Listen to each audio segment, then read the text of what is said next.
Hey, this is Postcard Dan, and today I'm going to show you 3 places where you can see the Great Salt Lake. A lot of people don't know an awful lot about Utah. Often, one of the only things that they do know is they've heard of the Great Salt Lake. So naturally, when people come to Utah, they want to see the Great Salt Lake. So today, I'm going to show you 3 places that you can go if you want to see the Great Salt Lake. But before we get started, there's a few truths that I want to share with you. Number 1 is that the Great Salt Lake is rarely, if ever, visited by people who actually live in Utah. And there's a number of reasons for that, which takes us to number 2. The Great Salt Lake stinks. I mean, sometimes the stench can be overwhelming to the point that you want to hold your breath when you're walking near the shore. Number 3, you really don't want to go into the lake. Now, you may have seen some old postcards from 100 years ago where people are floating in the lake and all that kind of stuff, but trust me, when you find the water and you get to it, you're not going to want to go in. Number 4 is that the water levels are very low right now, so that makes it extremely difficult to get to. 30 or 40 years ago, when the water level was much higher, it was much easier to get to the shores of the Great Salt Lake. But now, getting to the water's edge often requires a walk of a quarter mile or more to reach the shoreline. And number 5 is that the Great Salt Lake is not easily accessible. For such a large body of water, there are remarkably few places where public access is provided to reach the lake. That's why today I'm going to show you 3 of them. I'm going to start by showing you the easiest one, then I'll move to one with a little bit higher degree of difficulty, and finally I'll end with one that's really off the beaten path, but has a higher reward. So let's get going.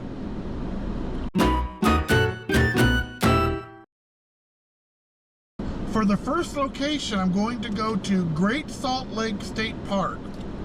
Now, the reason that this one is the easiest is the Great Salt Lake State Park is literally right next to Interstate 80.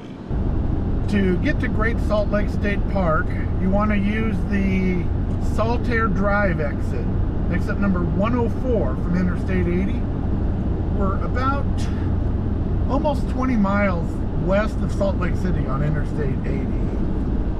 The downside of seeing the lake at the Great Salt Lake is that you have to pay a state park admission fee to get into it. Usually runs $10. So this is here at the Great Salt Lake State Park, the closest place that you can go to see the water. It's only 40 or 50 yards down from the visitor center in the parking lot to get to the water's edge. If you want to see the Great Salt Lake and touch the water, this is the easiest place to do it.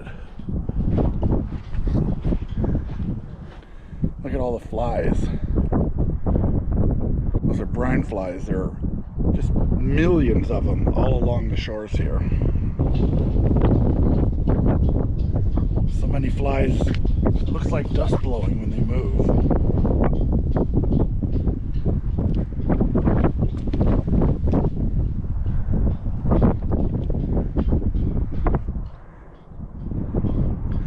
There are no fish that live in the Great Salt Lake. The only living animals that you'll find in here are brine shrimp.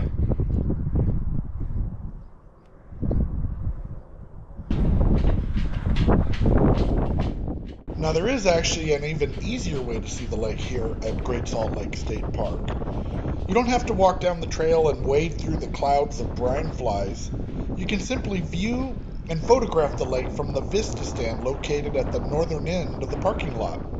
Now, you won't be able to touch the water from there, but still, the stand is next to the water. And the park's administration have placed several informational boards for your edification. And it's a really great place to watch the sunset.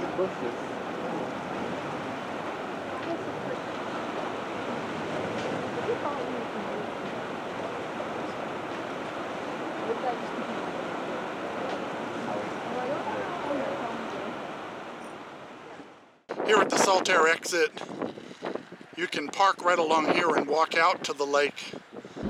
Sometimes people want to avoid paying the admission fee, so they instead try to reach the lake by parking in front of the Saltair. which is just next to the entrance of the state park, and walking out to it that way. But if you park in front of the Saltair and walk out, the walk is going to be much longer. Let me show you. So a lot of people like to use this as a place to check out the Great Salt Lake.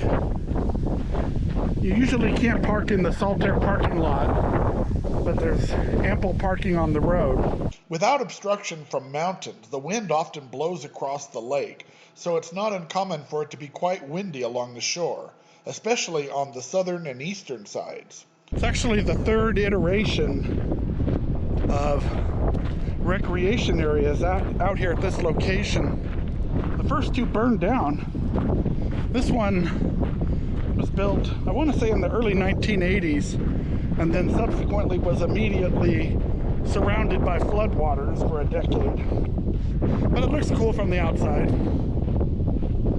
Walked almost a half a mile, and I'm approaching the edge of the water here.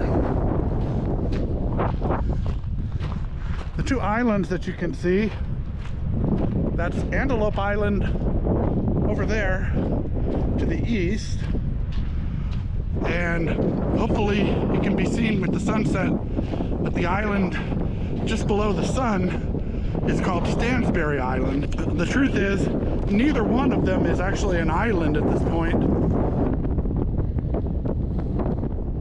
Now, let's move on to location number 2.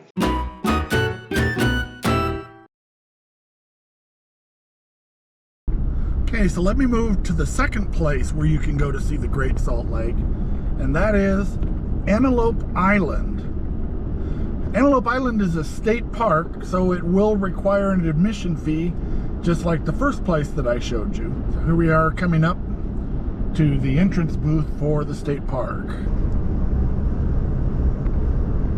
So this is the causeway which leads out to Antelope Island. It's a 7-mile drive along the causeway to get out to the island from the point that you pay the admission fee. Now, one thing that you may notice as you drive out here to Antelope Island is that it's not really an island anymore. You notice that the road here actually has dry land on both sides of it. It is possible, generally speaking, to walk from the mainland out to the island. It might be surprising to learn that back in the 1980s, the lake level was so high that this road was inundated and below the level of the water and remained closed for 10 years. Now I'm approaching the island itself. There's a little bit more water now on both sides here. And also that bad smell from the Great Salt Lake is definitely here. What you see up on the hill there is the new visitor center that's under construction this year. There was a small visitor center there before. Maybe by the time you're watching this video, the new visitor center will be open. Not enough water to float the boat docks.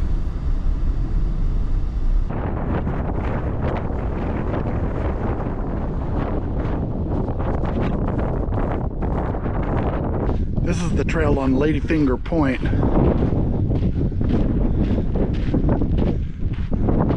You can get down to the water here or over there, but it's probably about a quarter-mile walk down to it.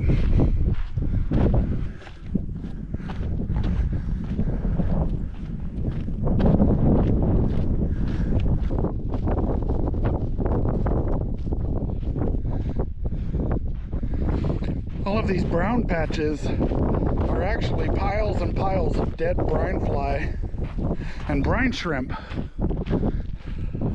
It's really disgusting when you think about it. Looks like we have a few seagulls out here. This is at Ladyfinger Point. I just walked about 250 yards from the parking lot here. Then I've reached the water. There's no need for me to trick it. There you go. The Great Salt Lake.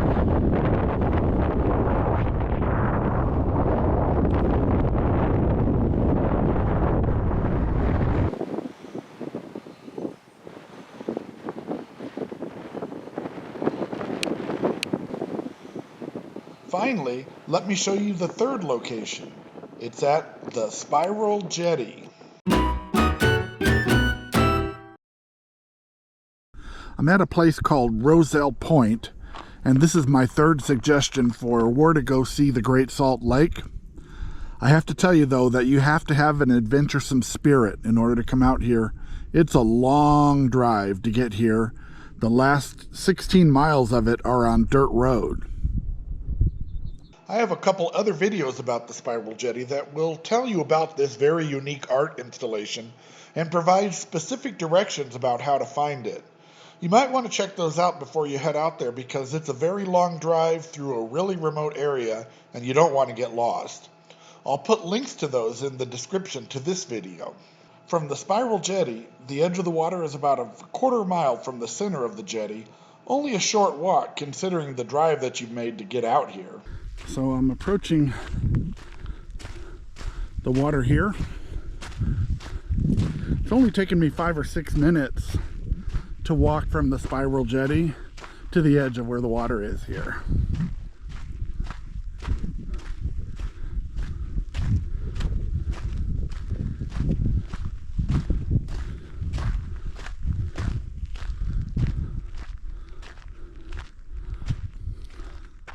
There you go, the Great Salt Lake. So those are my 3 recommendations ordered by degree of difficulty from easy to determined. So what do you think? Did I miss a good spot? Do you know of another place to go to see this natural wonder? Have you been to any of these? I'd love to hear your feedback in the comments. If you enjoyed this video, please click on the thumbs up so that YouTube will share it with others. Postcard Dan is always me and never AI. So if you like the content on my channel, I'd be honored to have you as a subscriber. This is Postcard Dan on the edge of the Great Salt Lake. Thank you for watching.